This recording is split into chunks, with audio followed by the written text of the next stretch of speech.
kir chun lim na top lo chu chang in ka la leng ding si oi oi mai vui ôm nè lời ba người lâu qua chung a ti hi ơi khoa vel ngai lo vin van bangai da partlanin ka la leng ding si ro pui ta ka lali su a hung trum pha chun ring no hai the in vain la hung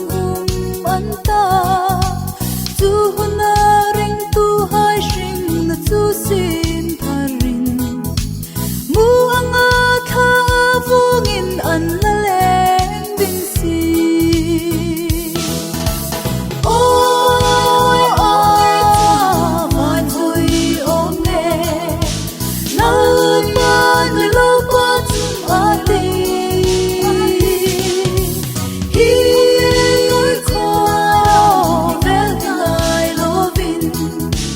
van bangai da partlanin ka la leng ding si sam tam takin an mi thlir cha tun mun moya tu huna ka thung pha chun limin leng kan ti rul di tum chu mun tung thei din zo ve ta ni tin din lal pa na ko che mangai rolin oi oi mai vui ôm nè lời ba người lâu qua chung a ti hi ơi khoa vel ngai lo vin